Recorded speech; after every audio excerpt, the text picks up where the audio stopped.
I'm Mike with List 25, and here are 25 Harry Potter fan theories that'll make you think. Us Ravenclaws are pretty good thinkers. I was wondering when you were going to show up. Gotta do it with style. Show off.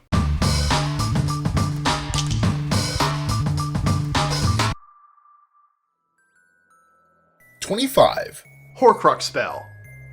This one's pretty gross, but it also makes sense. There's a theory that making a Horcrux involves cannibalism. We know from the books that in order to make a Horcrux, one must murder, not kill, but murder someone, and this splits their soul. But lots of people murder other people in the books, and they don't have bits of their soul littering the countryside, so what gives? Well, Rowling has stated that the process is too horrible actually to go into detail about. So we know that the vessel must be prepared, and someone must die, but nothing about the dark magic that prepares said vessel, and nothing about the spell that must be performed after someone has been killed to move the fragment of the soul into the vessel. Killing the person just allows you to access the fragment to encase separately, and the actual spell to make a Horcrux is worse. So, probably cannibalism. And yes, the ritual that made Harry a Horcrux was unexpected and weird, but he was not a prepared vessel, and no charm was performed, so he's more of a rare exception. 24. Crookshanks and Regulus Black. The theory is that Crookshanks, Hermione's grumpy fluffy cat, is actually Sirius Black's brother, Regulus Black. We already know that Sirius was an animagi, and that Regulus turned on Voldemort at the end of his time as a Death Eater and started to seek out and attempt to destroy Voldy's Horcruxes. And we also know of a wizard who hid in plain sight as an animagus for years, Peter Pettigrew. Also, Sirius was named after the star in the Canis Major constellation and subsequently turns into a dog. Regulus is named after a star in the constellation Leo, so could he be a cat?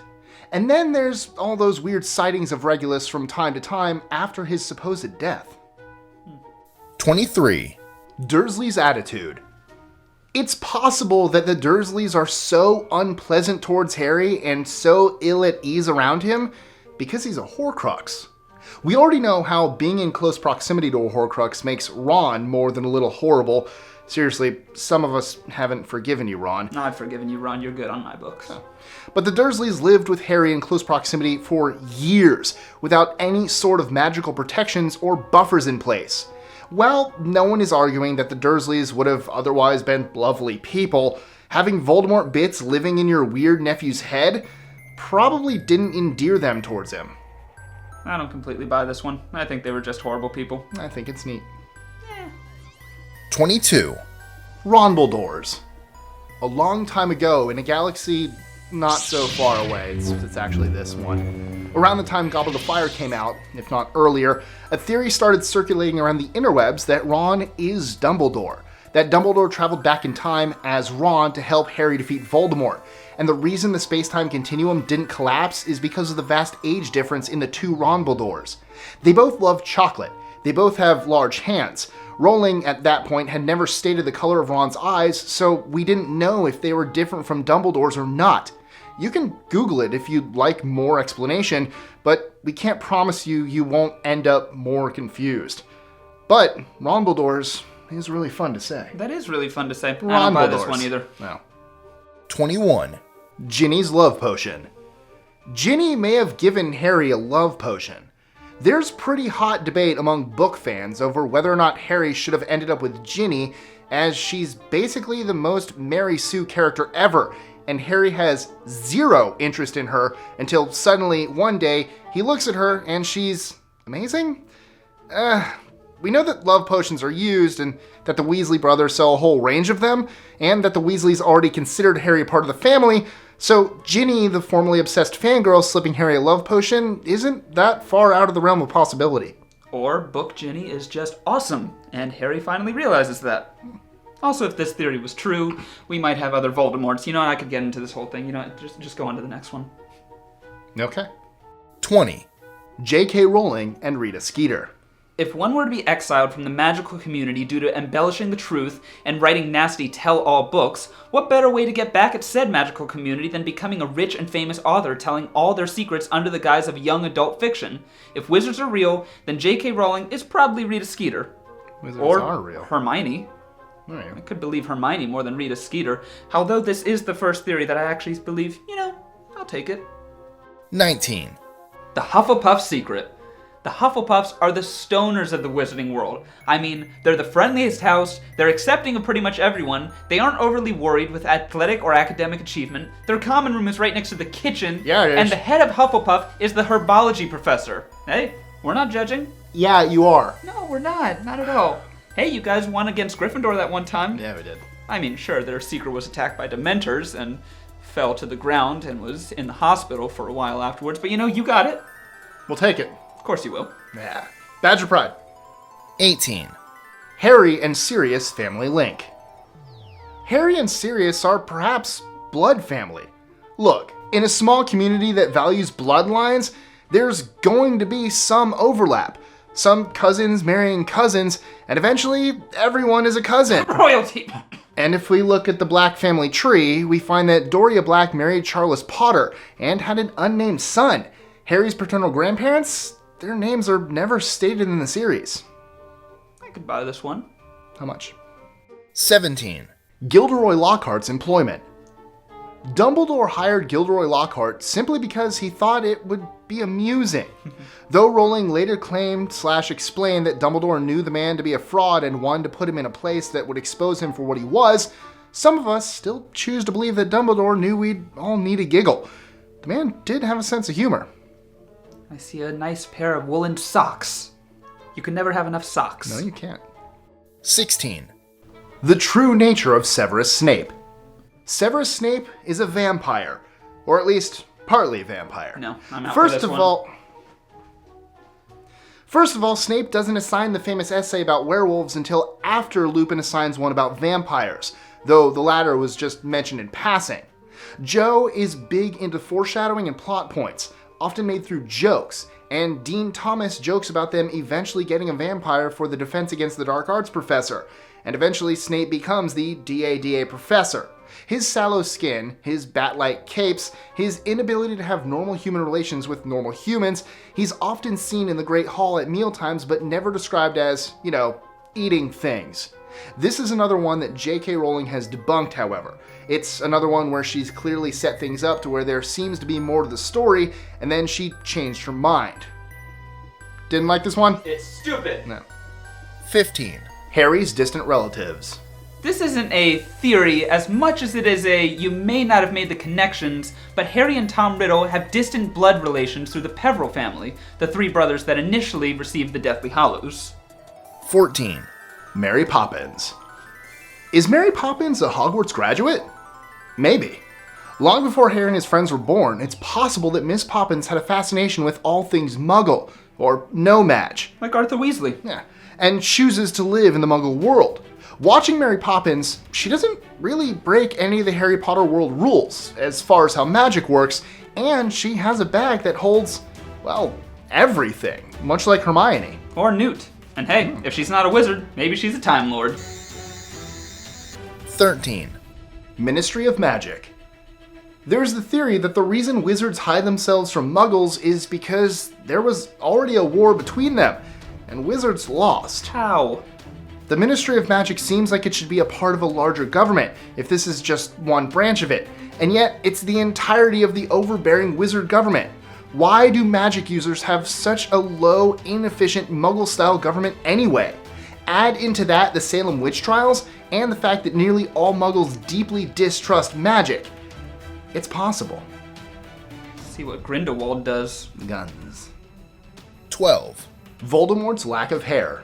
Voldemort is bald on purpose to prevent anyone from making Polyjuice Potion from his hair. Still doesn't explain the lack of a nose, though. Actually, it does. Horcruxes, but I won't get into that.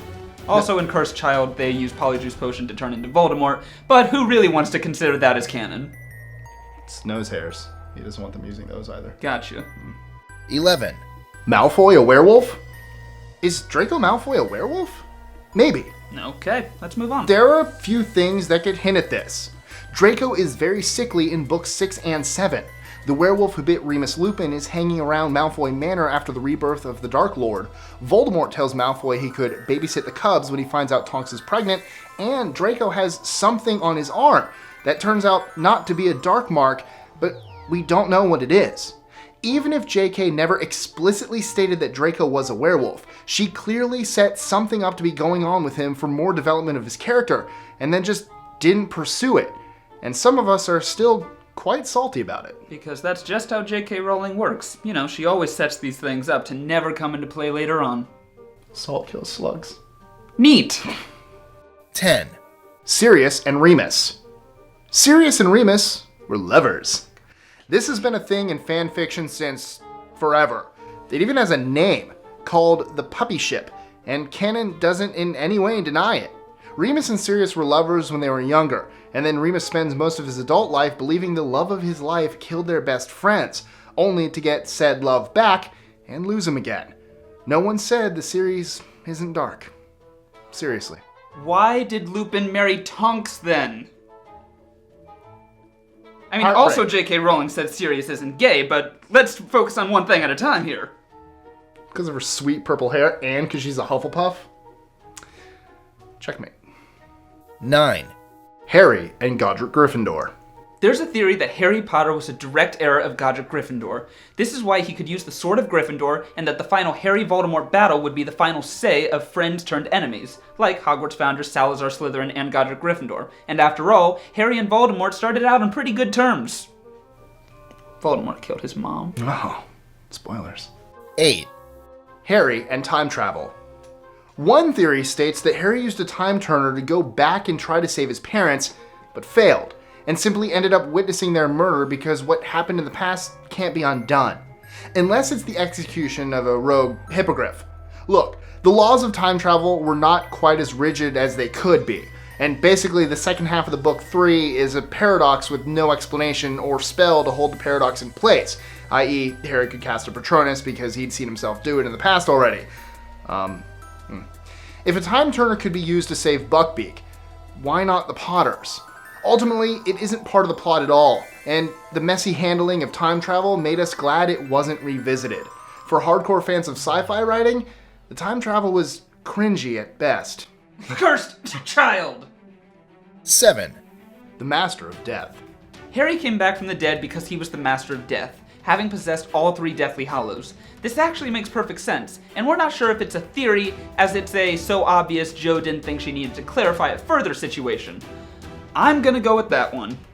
Have you seen my wand? 6, Dumbledore and Grindelwald. Not really a theory, but a fact that often gets forgotten. We all know that Dumbledore was gay, but for some reason, a lot of people forget the second part of that revelation Jo gave us. Gellert Grindelwald, the evil dark wizard Dumbledore defeated and imprisoned, was also the guy Dumbledore was in love with.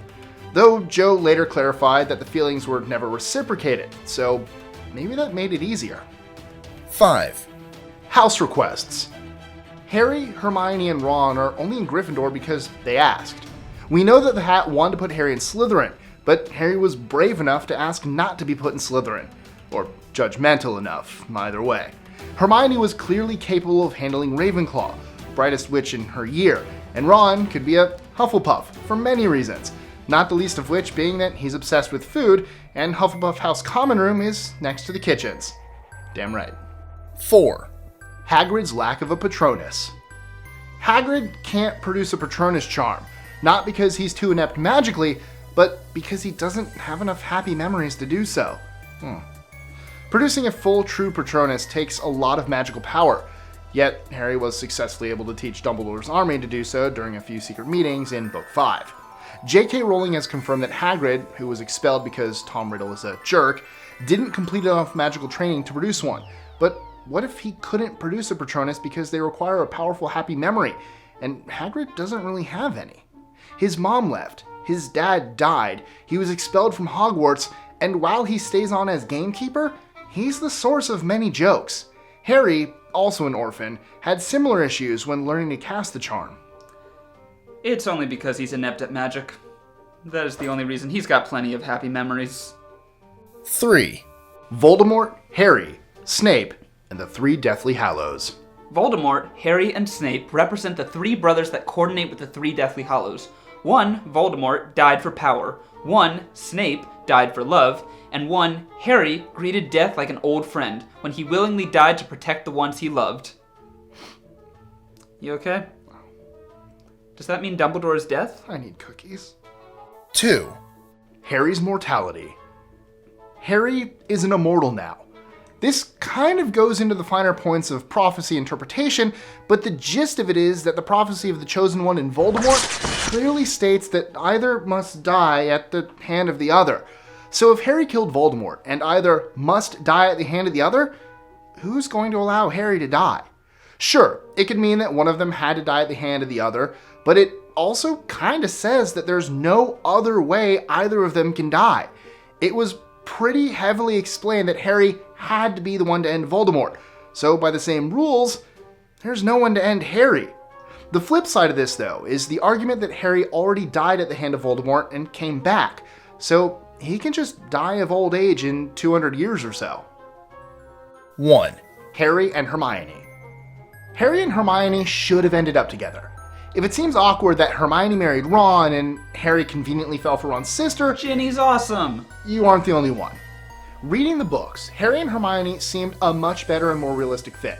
Furthermore, you could literally replace Ron with a cat that's good at chess and had basically the same result in the movies. Ouch. If you think we speak blasphemy, well, just remember that Rowling herself admitted that Harry and Hermione were a better match, and that Ron and Hermione had very little to do with literature and far more to do with me clinging to the plot as I first imagined it. That was just someone twisting her words. She got skeetered. So, what Hogwarts house were you sorted into? Let us know in the comments below. But we all know Hufflepuff is the best house. Badger pride. Actually, Ravenclaw is the best. Hands down. You guys can't even decide if you're Eagles or Ravens. Wizard's duel. Wizard's duel.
Seriously? Avada Kedavra, really? Do I look like Cedric to you? Not all Hufflepuffs want to die. I'm out. I'm getting cookies. Stupid Raven Eagles. Enjoying our lists? Be sure to click that subscribe button in the top right corner so you don't miss out on new ones every Monday through Friday. Share them with your friends and help us consistently conciliate curiosity. And if you want even more lists, check out these 2 videos here, or just head to our website at list25.com.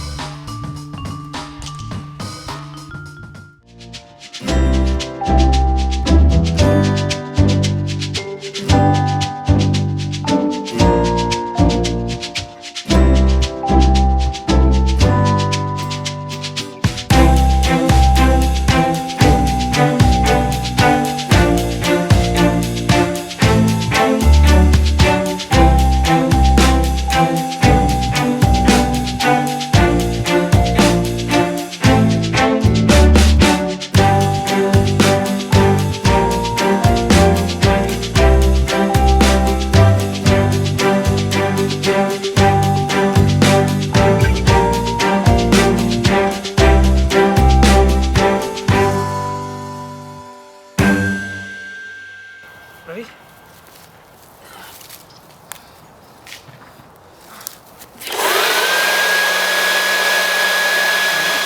It's for YouTube! We're not just like nerds, I promise. We are, though.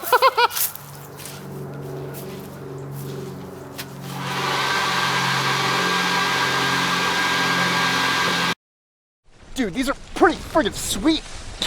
We only paid $50 for these at like Universal, and they can do all this. Neat.